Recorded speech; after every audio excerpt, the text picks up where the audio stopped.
So ಇಬ್ರು love ಮಾಡಿ ಮದುವೆ ಆಗಿದ್ದು. ಹುಡುಗಿ ಹೇಳ್ತಾಳೆ ನನಗೆ ಒಬ್ಬ ವ್ಯಕ್ತಿಯಿಂದ ಸಾಕಾಗೋದಿಲ್ಲ ಅಂತ.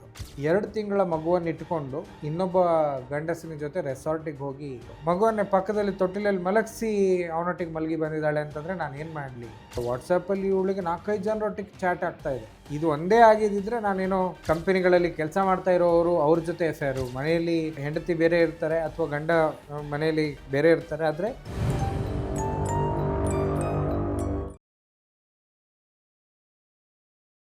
Mind, body, soul.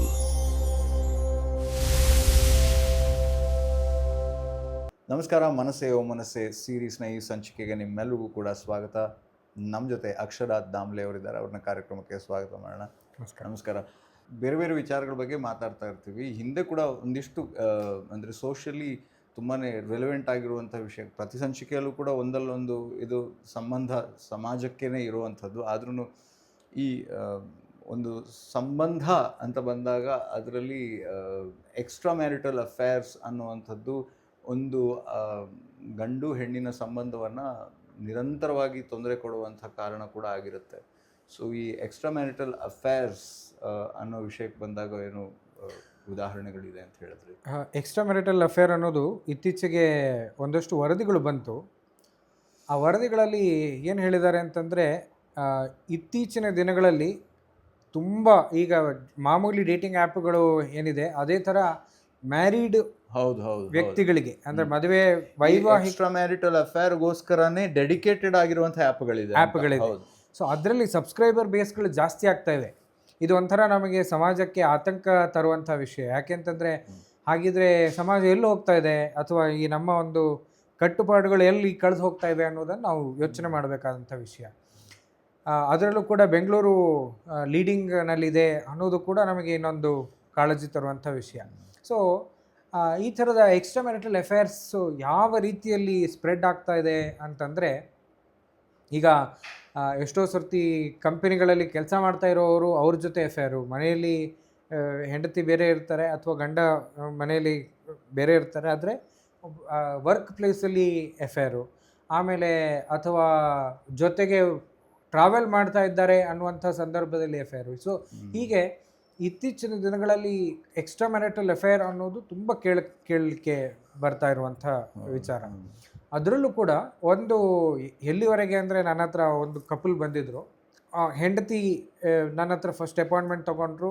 ಆಮೇಲೆ ನನ್ನ ಗಂಡ ಈಗ ಮಗು ಆಗಿದೆ, ಅದಾದಮೇಲೆ ಈಗ ಬೇಡ ಅಂತಿದ್ದಾನೆ, ಬೇರೆ ಆಗೋಣ ಅಂತಿದ್ದಾನೆ, ಇವನಿಗೇನೋ ಮನಸ್ಸು ಸರಿ ಇಲ್ಲ, ಅವನಿಗೆ ಸ್ವಲ್ಪ ನೀವು ಹೇಳಬೇಕು ಹಾಗೆ ಅಂತ ಆಕೆಯ ಒಂದಷ್ಟು ವಾದವನ್ನು ಮಂಡಿಸಿದ್ಲು. ಸರಿ ಅಂತ ಹೇಳಿ ಇಬ್ಬರು ಬನ್ನಿ, ಯಾಕೆಂದರೆ ಕಪಲ್ ಥೆರಪಿ ಒಬ್ಬರೊಟ್ಟಿಗೆ ಆಗೋದಿಲ್ಲ, ಇಬ್ಬರು ಬನ್ನಿ ಅಂತ ಅಂದರು. ಇಬ್ಬರು ಬಂದರು. ಬಂದಾದ ಮೇಲೆ ಗಂಡ ಆದವನು ಮಾತಾಡ್ಲಿಕ್ಕೆ ಶುರು ಮಾಡ್ದ. ಸರ್ ನಿಮಗೆ ಅವಳು ಏನೆಲ್ಲ ಹೇಳಿದಾಳೆ ಅಂತ ಕೇಳಿದ. ಸೊ ಅವನಿಗೊಂಥರ ಪ್ರಶ್ನೆ ಇತ್ತು, ಏನು ಇಲ್ವಾ ಅನ್ನೋ ಥರ ಕುತೂಹಲನೂ ಇದ್ದಿರ್ಬೋದು. ಹಾಂ. ಸೊ ನಾನು ಅವ್ರು ಏನು ಹೇಳಿದ್ದಾರೆ ಅಂತ ಬೇಡ, ಅದು ಇರಲಿ, ನನ್ನ ಹತ್ರ ಇರಲಿ, ನೀವು ನಿಮ್ಮ ಸೈಡ್ ಆಫ್ ದ ಸ್ಟೋರಿ ಹೇಳಿ, ಯಾಕೆ ಈ ಥರದ, ಯಾಕೆಂದರೆ ನನಗೂ ಒಂಥರ 2 ತಿಂಗಳು ಮಗು ಹುಟ್ಟಿದ ಮೇಲೆ ಸೆಪ್ರೇಷನ್ ಆಗುವಂಥ ವಿಷಯ ಏನಿದೆ ಅಂತ. ಸೊ ಸಾಧಾರಣವಾಗಿ ನಾವು ಯಾಕೆ ಯಾವ ವಿಷಯವನ್ನು ಮುಂಚೆನೇ ಜಡ್ಜ್ ಮಾಡಬಾರ್ದು ಅನ್ನೋದಕ್ಕೆ ಇದು ನಮಗೂ ಒಂದು ಪಾಠ. ಯಾಕೆಂತಂದರೆ, ಇಲ್ಲ ಸರ್, ನನಗೆ ಫಸ್ಟಿಗೇನು ಸೆಪ್ರೇಷನ್ ಆಗಬೇಕು ಅಂತೇನಿರಲಿಲ್ಲ, ಆದರೆ ನನ್ನ ಕಥೆ ಒಂಚೂರು ಕೇಳಿ ಆಮೇಲೆ ಏನು ಅಂತ ಡಿಸೈಡ್ ಮಾಡುವ ಅಂತ ಅಂದೆ. ಸರಿ ಅಂತಂದೆ. ನಾನೇನು ನೀವು ತಪ್ಪು ಮಾಡ್ತಾ ಇದ್ದೀರಿ ಅಂತ ನಾನೆಲ್ಲೂ ಹೇಳಲಿಲ್ಲ, ನಿಮ್ಮ ಪರ್ಸ್ಪೆಕ್ಟಿವನ್ನು ಕೇಳೋದಕ್ಕಿಂತಲೇ ನಾನು ನಿಮ್ಮನ್ನು ಮಾತಾಡಿಸ್ತಾ ಇದ್ದೇನೆ ಅಂತ ಅಂದೆ. ಆಮೇಲೆ ಹೇಳಿದ್ರು, ಏನಿಲ್ಲ ಸರ್, ಇದು ಮಗು ಇರೋದು ಹೌದು, 2 ತಿಂಗಳಾಗಿದೆ, ಈಗ 4 ತಿಂಗಳಾಗಿದೆ, ಆದರೆ ನಾನು ಯಾಕೆ 2 ತಿಂಗಳು ಆದ ಮೇಲೆ ಬಿಡೋಣ ಅಂತ ಹೇಳಿದೆ ಅಂತಂದರೆ, ನನಗೇನೋ ಬೇರೆ ವಿಷಯಗಳು ಗೊತ್ತಾಯಿತು ಅಂತ ಅಂದರು. ಅಂದರೆ ಏನು ಅಂತಂದರೆ, ಇದು ನನ್ನದು ಸೆಕೆಂಡ್ ಮ್ಯಾರೇಜು. ಫಸ್ಟ್ ಮ್ಯಾರೇಜಲ್ಲಿ ನನಗೆ ಒಬ್ಬ ಮಗ ಇದ್ದಾನೆ. ಸೊ ಸಾಧಾರಣವಾಗಿ ನಾನು ವೀಕೆಂಡ್ಸಲ್ಲಿ ಅವನ ಜೊತೆ ಒಂದಷ್ಟು ಟೈಮ್ ಸ್ಪೆಂಡ್ ಮಾಡಲಿಕ್ಕೆ ಅಂತ ಹೋಗ್ತೇನೆ. ಯಾಕೆಂದರೆ ನನ್ನ ಜವಾಬ್ದಾರಿ ಕೂಡ, ಅವನನ್ನು ನೋಡ್ಕೊಳ್ಳೋದು ಕೂಡ ನನ್ನ ಜವಾಬ್ದಾರಿ. ಹಾಗಾಗಿ ನಾನು ಅವನನ್ನು ನೋಡ್ಕೊಳ್ಳೋದಕ್ಕೆ ಅಂತ ಹೋಗ್ತೇನೆ. ಹಾಗೆ ನಾನು ಅವನನ್ನು ದೇವಸ್ಥಾನಕ್ಕೆ ಅಂತ ಕರ್ಕೊಂಡು ಹೋಗಿದ್ದೆ. ಮಗುವಿಗೆ ಇಲ್ಲೆಲ್ಲ ವ್ಯವಸ್ಥೆ ಆಗಿತ್ತು, ನ್ಯಾನಿ ಅದು ಇದೆಲ್ಲ ವ್ಯವಸ್ಥೆ ಆಗಿತ್ತು. ನಾನು ಅವನನ್ನು ದೇವಸ್ಥಾನಕ್ಕೆ ಅಂತ ಯಾವುದೋ ಬೇರೆ ಊರಿಗೆ ಕರ್ಕೊಂಡು ಹೋಗಿ ಬರಬೇಕಿತ್ತು. 2 ದಿನ ಇರಲಿಲ್ಲ. ಸೊ ಅಂಥ ಸಂದರ್ಭದಲ್ಲಿ 2 ತಿಂಗಳ ಮಗುವನ್ನು ಇಟ್ಕೊಂಡು ಈಕೆ ಇನ್ನೊಬ್ಬ ಗಂಡಸಿನ ಜೊತೆ ರೆಸಾರ್ಟಿಗೆ ಹೋಗಿ ಬಂದಿದ್ದಾಳೆ. ಅದು ಗೊತ್ತಾದ ಮೇಲೆ ಇಷ್ಟೊತ್ತು ಅವನಿಗೆ ಎಕ್ಸ್ಟ್ರಾ ಮ್ಯಾರಿಟಲ್ ಅಫೇರ್ ಅಂತ ಅಂದ್ಕೊಂಡಿದ್ದು. ಆ 2 ತಿಂಗಳ ಮಗುವನ್ನು ಇಟ್ಕೊಂಡು ಆಕೆ ಅಲ್ಲಿ ಹೋಗಿ ಅವನೊಟ್ಟಿಗಿದ್ದು ಬಂದಿದ್ದಾಳೆ. ನ್ಯಾನಿ ಏನೋ ಮಾತಾಡುವಾಗ ಹೇಳಿದ್ಲು ಅವಳು ಇರಲಿಲ್ಲ 2 ದಿವಸ ಅಂತ. ಆಮೇಲೆ 2 ದಿವಸ ಎಲ್ಲಿ ಹೋದ್ಲು ಅಂತ ಹುಡುಕ್ತಾ ಹೋದಾಗ ಈ ವಿಷಯ ಗೊತ್ತಾಯಿತು. ಅದು ಗೊತ್ತಾದ ಮೇಲೆ ನನಗೊಂಥರ ತಡ್ಕೊಳ್ಳಿಕ್ಕಾಗಲಿಲ್ಲ, ಶಾಕ್ ಆಗೋಯ್ತು. ಯಾಕೆಂದರೆ ನನಗಿದು 2ನೇ ಮದುವೆ. ನಾನು ಈಕೆನ ಇಷ್ಟಪಟ್ಟು ತುಂಬ, ನನ್ನ ಮನೆಯವರ ಒಪ್ಪಿಗೆ ಇರಲಿಲ್ಲ, ಸಮಾಜದ ಒಪ್ಪಿಗೆ ಇರಲಿಲ್ಲ, ಎಲ್ಲವನ್ನು ಎದುರಿಸಿ ನಾನು ಈಕೆಗೋಸ್ಕರ ನಿಂತು ಮದುವೆ ಆದವನು. ಆದರೆ ಇವಾಗ ಈ ಥರದ ಪರಿಸ್ಥಿತಿ ಬಂದಿದೆ. ಸೊ ನಾನು ಏನು ಮಾಡಲಿ? ಇದನ್ನು ಹೇಗೆ ನಾನು ಒಪ್ಕೊಳ್ಳೋದು? ಹೌದು, ಮಗು ಆಗಿದೆ, ಹೌದು, ಮಗು ನನ್ನದೇ, ಅದರಲ್ಲಿ ನನಗೆ ಸಂಶಯ ಇಲ್ಲ, ಅಥವಾ ಮಗುವಿನ ಬಗ್ಗೆ ನನಗೆ ಪ್ರೀತಿನೂ ಇದೆ. ಆದರೆ 2 ತಿಂಗಳ ಮಗುವನ್ನು ಇಟ್ಕೊಂಡು ಆಕೆ ಬೇರೆ ಒಬ್ಬನ ಜೊತೆ ಹೋದ್ಲಲ್ಲ. ಸೊ ಮಗುವನ್ನೇ ಪಕ್ಕದಲ್ಲಿ ತೊಟ್ಟಿಲಲ್ಲಿ ಮಲಗಿಸಿ ಅವನೊಟ್ಟಿಗೆ ಮಲಗಿ ಬಂದಿದ್ದಾಳೆ ಅಂತಂದರೆ ನಾನು ಏನು ಮಾಡಲಿ? ನಾನು ಇದನ್ನು ಹೇಗೆ ತಡ್ಕೊಳ್ಳಿ? ನಾನು ಇದನ್ನು ಈಗ ಸಾಧಾರಣವಾಗಿ ನಾವು ತಪ್ಪು ಮಾಡಿದ ಕೂಡಲೇ ನಮಗೆ ಗಂಡಸರಿಗೆ ಎಲ್ಲರೂ ನಿಮಗೆ ಅಂಕುಶ ಇಲ್ಲ, ಹಾಗಿಲ್ಲ, ಹೀಗಿಲ್ಲ ಅಂತ ಹೇಳ್ತಾರೆ. ಹಾಗೆ ಇದಕ್ಕೆ ನಾವೇನು ಮಾಡೋದು? ನನ್ನ ಕಷ್ಟ ಯಾರು ಕೇಳೋರು ಅಂತ. ಸೊ ಅಲ್ಲಿವರೆಗೆ ಆಕೆ ಏನು ಒಂದು ಚಿತ್ರಣ ಕ್ರಿಯೇಟ್ ಮಾಡಿದ್ಲು, ಅದೆಲ್ಲ ಒಂದು ಹೀಗೆ ಮುರಿದು ಬಿದ್ದಂಗೆ ಆಯಿತು. ಸೊ ನಾನೊಂದು 2 ನಿಮಿಷ ಆಮೇಲೆ ಬೇರೆ ಏನೇನೇ ಆಯಿತು ಅಂತ ಕೇಳಿದ್ರೆ ಆಮೇಲೆ ಹೇಳ್ದೆ, ಇದು ಒಂದೇ ಆಗಿದ್ದಿದ್ರೆ ನಾನೇನೋ ಸುಧಾರಣೆ ಮಾಡ್ಬೋದೋ ಅಂತ ನೋಡ್ಬೋದಿತ್ತು. ಅದು ಮಾತ್ರ ಅಲ್ಲ, ವಾಟ್ಸಪ್ಪಲ್ಲಿ ಇವಳಿಗೆ 4-5 ಜನರೊಟ್ಟಿಗೆ ಚಾಟ್ ಆಗ್ತಾಯಿದೆ. ಅದು ಆಮೇಲೆ ಗೊತ್ತಾಗೋಯ್ತು. ಒಬ್ಬೊಬ್ಬರ ಹತ್ರ ಒಂದೊಂದು ಟೈಮಲ್ಲಿ ಚಾಟ್ ಮಾಡ್ತಾ ಇರ್ತಾಳೆ. ಆಮೇಲೆ ಏನೋ ಬೇರೆ ಕೆಲಸ ಇದೆ ಅಂತ ಅವ್ರಿಗೆ ಈಗ ಇನ್ನೂ ಮಾತಾಡ್ಲಿಕ್ಕೆ ಆಗೋದಿಲ್ಲ, ನಾನು ಆಮೇಲೆ ಮಾತಾಡ್ತೀನಿ ಅಂತ ಹೇಳ್ತಾಳೆ. ಸೊ ಹೀಗೆ ಮಲ್ಟಿಪಲ್ ಮ್ಯಾನೇಜ್ ಮಾಡ್ತಾ ಇದ್ದಾಳೆ. ಸೊ ಹೀಗಿರುವಾಗ ನಾನು ಇದನ್ನು ಹೇಗೆ ಸರಿ ಮಾಡೋದು? ಇದಕ್ಕೆ ಸರಿ ಮಾಡಲಿಕ್ಕೆಲ್ಲೂ ದಾರಿನೇ ಇಲ್ಲ, ಜಾಗವೇ ಇಲ್ಲ. ಸೊ ಇಂಥ ಶಾಕಲ್ಲಿ ನಾನು ಈಗ ಲಾಸ್ಟ್ 2 ತಿಂಗಳಿಂದ ನಾನು ಮಲ್ಕೊಂಡೇ ಇಲ್ಲ. ಈ ಥರದ ಪರಿಸ್ಥಿತಿ ಇದೆ. ಸೊ ಹಾಗಾಗಿ ನನಗೆ ಇದನ್ನು ಸಹಿಸ್ಕೊಳ್ಳಿಕ್ಕೆ ಸಾಧ್ಯ ಇಲ್ಲ. ಹೌದು, ನನ್ನ ಮನೆಯವರೇ, ನನ್ನ ಅಪ್ಪ ಅಮ್ಮನೇ ಬೈತಾರೆ, ನಿನಗೆ ಏನು ನಿನ್ನ ಜೀವನದಲ್ಲಿ ಏನು ಮಾಡ್ತಿದ್ಯಾ ಅಂತ ಪ್ರಶ್ನೆ ಮಾಡ್ತಾರೆ. ಆ್ಯಕ್ಚುಲಿ ನನ್ನ ಫಸ್ಟ್ ವೈಫು ಹೇಳಿದ್ಲು, ತಪ್ಪು ಮಾಡ್ತಾಯಿದ್ಯಾ, ಅವಳು ಸರಿ ಇಲ್ಲ, ಹೋಗಬೇಡ ಅವಳ ಜೊತೆ ಅಂತಲೂ ಹೇಳಿದ್ಲು. ನಾನು ಅವಳ ಮಾತನ್ನು ಧಿಕ್ಕರಿಸಿ ನಿನಗೇನೋ ಹೇಳಿದಾಳೆ ಅಂತ ಅಂದ್ಕೊಂಡು ನಾನು ಬಂದೆ. ಈಗ ಆಚೆಯೂ ಇಲ್ಲ ಈಚೆಯೂ ಇಲ್ಲ ಅಂತ ಆಗಿದೆ. ಆದರೆ ಫೇಸ್ ಮಾಡಬೇಕಷ್ಟು. ಬಹುಶಃ ನನ್ನ ಜೀವನದಲ್ಲಿ ಹೀಗೆ ಆಗಬೇಕು ಅಂತ ಇತ್ತೇನೋ ಅಂತ.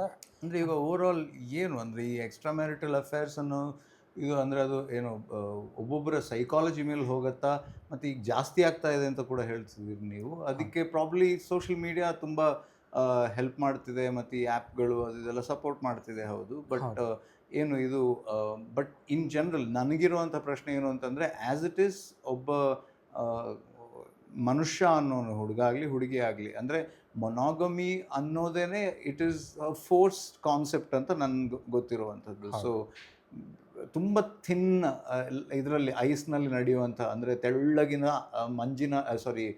ಮಂಜುಗಡ್ಡೆಯ ಪದರದಲ್ಲಿ ನಡ್ಕೊಂಡು ಹೋಗೋ ಥರದ ಒಂದು ವ್ಯವಸ್ಥೆ. ಸೊ ಇದ್ರ ಬಗ್ಗೆ ನೀವೇನು? ಈಗ ಪ್ರತಿಯೊಬ್ಬರು ಮೊನೋಗಮಿಯಲ್ಲೇ ಇರಬೇಕಾ, ಪಾಲಿಗಮಿ ತಪ್ಪಾ ಅಂತ ಕೇಳಿದ್ರೆ ಅದು ಅವರವರಿಗೆ ಬಿಟ್ಟಂಥ ವಿಷಯ. ಅಂದರೆ ಇದೇ ಸರಿ ಇದೇ ತಪ್ಪು ಅಂತ ಹೇಳಲಿಕ್ಕೇನಿಲ್ಲ. ಈಗ ಉದಾಹರಣೆಗೆ ಮಹಾಭಾರತದಲ್ಲೇ ನಮಗೆ ಈ ಪಾಲಿಗಮಿಯ ಕ್ಲಿಯರ್ ಎವಿಡೆನ್ಸ್ ಕೊಟ್ಟಿದ್ದಾರೆ. ಹಾಗಾಗಿ ಅದು ರಾಜರೇ ಆಗಿರಬೇಕಾಗಿಲ್ಲ, ಅಥವಾ ಈವನ್ ನಮ್ಮ ಅದು ಆವಾಗಿನ ಸೋಷಿಯಲ್ ಸ್ಟ್ರಕ್ಚರನ್ನು ತೋರಿಸಿದೆ, ಸೋಷಿಯಲ್ ಸ್ಟ್ರಕ್ಚರಲ್ಲಿ ಇತ್ತು, ಅಥವಾ ಇವಾಗಲೂ ಕೂಡ ಕೆಲವು ಕಡೆ ಇದೆ, ಮತ್ತು ಅದು ಸಾಮಾಜಿಕವಾಗಿ ಒಪ್ಪಿತವಾಗಿರುವಂಥ ವಿಷಯ. ಹಾಗಂತ ಅಥವಾ ಈಗ ರೀಸೆಂಟಾಗಿ ಇನ್ನೆಲ್ಲೋ ಒಂದು ಕಡೆ ಒಂದು ನ್ಯೂಸ್ ಬಂದಿತ್ತು, ಟ್ವಿನ್ಸ್ ಸಿಸ್ಟರ್ಸು ಒಬ್ಬನೇ ವ್ಯಕ್ತಿಯನ್ನು ಮದುವೆ ಆಗಿದ್ರು, ಅವ್ರಿಗೆ ಇಬ್ರಿಗೂ ಒಪ್ಪಿಗೆ ಇದ್ದು ಅಂತ. ಸೊ ಅವರಿಗೆ ಒಪ್ಪಿಗೆ ಇದ್ದು ಮದುವೆ ಆಗಿದ್ದರೆ ಅದರಲ್ಲಿ ನಮಗೆ ಸಮಸ್ಯೆ ಇಲ್ಲ. ಈಗ ಆ ರಿಲೇಷನ್ಶಿಪ್ನಲ್ಲಿ ಇರೋರಿಗೆ ಅದರಲ್ಲಿ ಸಮಸ್ಯೆ ಇಲ್ಲ ಅಂತಂದರೆ ನಮಗೆ ಸಮಸ್ಯೆ ಇಲ್ಲ.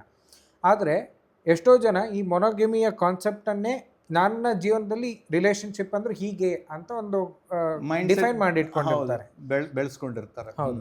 ಇದಕ್ಕೆ ಇನ್ನೊಂದು ಹೇಳುವಂಥದ್ದು ಅಂತಾದರೆ, ಅಮೇರಿಕಾದಲ್ಲಿ ಇರುವಂಥ NRI ಕ್ಲೈಂಟ್ಸು ನಂದು ಇಬ್ಬರು ಡಾಕ್ಟರ್ಸು. ಸೊ ಇಬ್ಬರು ಲವ್ ಮಾಡಿ ಮದುವೆ ಆಗಿದ್ದು. ಆದರೆ ಮದುವೆ ಆದ ಮೇಲೆ ಹುಡುಗಿ ಹೇಳ್ತಾಳೆ, ನನಗೆ ಐ ಆಮ್ ಎ ಪಾಲಿ ಆಮರಸ್ ಅಂತ. ಅಂದ್ರೆ ನನಗೆ ಒಬ್ಬ ವ್ಯಕ್ತಿಯಿಂದ ಸಾಕಾಗೋದಿಲ್ಲ ಅಂತ. ಸೊ ಆವಾಗ ಅದು ಅವರ ಮಧ್ಯೆ ಕಾನ್ಫ್ಲಿಕ್ಟ್ಸ್ ಶುರು ಆಯಿತು. ಆ ಕಾರಣಕ್ಕಾಗಿ ನನ್ನ ಹತ್ರ ಸೆಷನಿಗೆ ಬಂದಿದ್ರು. ಆವಾಗ ಗಂಡ ಅದನ್ನು ಹೇಳಿದ್ದು ಒಂದೇ, ನಾನು ಶುರುವಿಂದಲೂ ಮೊನೋಗೇಮಿಯಲ್ಲಿ ಬಿಲೀವ್ ಮಾಡಿದವನು. ಹಾಗಾಗಿ ನಾನು ಕ್ಲಿಯರ್ ಆಗಿದ್ದೆ, ಶುರುವಿಂದಲೂ ಇದೇ ಮಾತನ್ನು ಹೇಳ್ತಾ ಇದ್ದೆ. ಇವಳು ನನಗೆ ಯಾಕೆ ಹೇಳಲಿಲ್ಲ ಹಾಗಿದ್ರೆ, ಈಗ ಯಾಕೆ ಹೇಳ್ತಿದ್ದಾಳೆ? ಈಗ ಅದನ್ನು ತಪ್ಪು ಇದು ಸರಿ ಅಂತ ನಾನು ಹೇಳ್ತಾ ಇಲ್ಲ. ಸೊ ನಿಮ್ಮ ಪ್ರಕಾರ ಈ ಪಾಲಿಗಮಿ ಅನ್ನುವಂಥದ್ದು ಅಥವಾ ಇದನ್ನ ಸಂಖ್ಯೆಯ ಇವರನ್ನ ಇಟ್ಕೊಂಡಿರುವಂಥದ್ದು ಅದು ತಪ್ಪು ಅಂತ ಅಲ್ಲ, ಆದರೆ ಅಲ್ಲೊಂದು ಡೆಫಿನಿಷನ್ ಬೇಕು, ಮತ್ತೆ ಆ ಬೌಂಡ್ರಿ ಇರಬೇಕು, ಮತ್ತೆ ಕ್ಲಾರಿಟಿ ಇರಬೇಕು ಇಬ್ಬರ ಮಧ್ಯೆ. ಹೌದು. ಅಥವಾ ಎಷ್ಟು ಜನ ಇದ್ದಾರೋ ಅಷ್ಟು ಜನರ ಮಧ್ಯೆ. ಹೌದು. ಅದು ಆ ಕ್ಲಾರಿಟಿ ಇದ್ದಾಗ ಸಮಾಜದಲ್ಲಿ ಅದು ಬೇರೆ ವ್ಯಕ್ತಿಗಳಿಗೆ ಅದು ತಪ್ಪಾಗಿ ಕಾಣ್ಬೋದು, ಅದು ಇದೆಲ್ಲ ಆಮೇಲಿನ ವಿಷಯ. ಆದರೆ ಆ ಇಂಡಿವಿಜುವಲ್ಸ್ ಯಾರೆಲ್ಲ ಇನ್ವಾಲ್ವ್ ಆಗಿರ್ತಾರೋ ಅವ್ರಿಗೆ ಹರ್ಟ್ ಆಗಬಾರ್ದು ಅಂತ.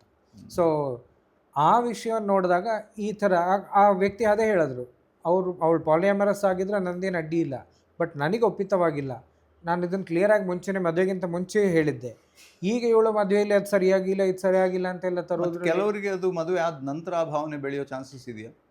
ಅಲ್ಲ, ಆಕೆ ಏನು ಹೇಳಿದ್ಲು ಅಂದರೆ, ಇಲ್ಲ ನಾನು ಸೂಕ್ಷ್ಮವಾಗಿ ಅವನಿಗೆ ಹೇಳಿದ್ದೆ, ಅವನಿಗೆ ಅರ್ಥ ಆಗಲಿಲ್ಲ ಅಂತ ಹೇಳಿ. ಬಟ್ ಆ ಥರದ ವಿಷಯಗಳನ್ನು ಸೂಕ್ಷ್ಮವಾಗಿ ಹೇಳಿದ್ರೆ ಸಾಕಾಗೋದಿಲ್ಲ. ಅದನ್ನು ಆ್ಯಕ್ಚುಲಿ ಕ್ಲಿಯರ್ ಆಗಿ ಹೇಳಬೇಕು, ನಾನು ಇಂಥ ವ್ಯಕ್ತಿ ಅಲ್ಲ. ನನ್ನ ಎರಡೂ ಪ್ರಶ್ನೆಗಳಿಗೂ ಬಟ್ ಬಹುಶಃ ಈ ಥರದ ಆಸಕ್ತಿಗಳು ಮದುವೆ ಆದ ಮೇಲೆ ಬರುವಂಥದ್ದು ಅಂತ ನನಗೆ ಅನ್ಸೋದಿಲ್ಲ. ಬಹುಶಃ ಅದು ಅವರ ಸೆಕ್ಷುವಲ್ ಓರಿಯೆಂಟೇಷನ್ ಏನಿದೆ ಅಂತ ಅವರಿಗೆ ಅಟ್ಲೀಸ್ಟ್ ಅಂದಾಜಾಗಿ ಬೇಸಿಕ್ ಐಡಿಯಾ, ಕ್ಲಾರಿಟಿ ಇಲ್ಲದೆ ಇರಲೂಬಹುದು. ಹೌದು.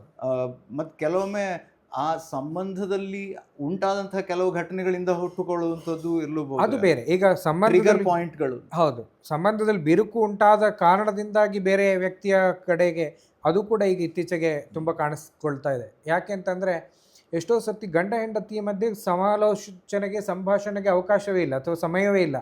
ಎಷ್ಟೋ ಸರ್ತಿ ಗಂಡ ನೈಟ್ ಡ್ಯೂಟಿಗೆ ಹೋಗ್ತಾನೆ, ಅವನು ಬೆಳಗ್ಗೆ ಬರ್ತಾನೆ, ಬೆಳಗ್ಗೆ ಹೆಂಡತಿ ಆಫೀಸಿಗೆ ಹೋಗ್ತಾಳೆ. ಸೊ ಅವ್ರ ಮಧ್ಯೆ ಎಲ್ಲೂ ಒಂದು ರಿಲೇಷನ್ಶಿಪ್ ಬಿಲ್ಡ್ ಆಗ್ಲಿಕ್ಕೆ ಸಾಧ್ಯವೇ ಇಲ್ಲ ಅಂತ ಅಂದಾಗ, ಅಷ್ಟೊತ್ತಿಗೆ ನಮಗೆ ಈ ಮದುವೆಯಲ್ಲಿ ಇದ್ದೇನು ಪ್ರಯೋಜನ, ಅದಕ್ಕಿಂತ ಯಾರು ಸಿಗ್ತಾರೋ ಅವ್ರ ಜೊತೆ ಇರೋಣ ಅನ್ನುವಂಥ ಮನಸ್ಥಿತಿಯು ಬರೋದಿದೆ.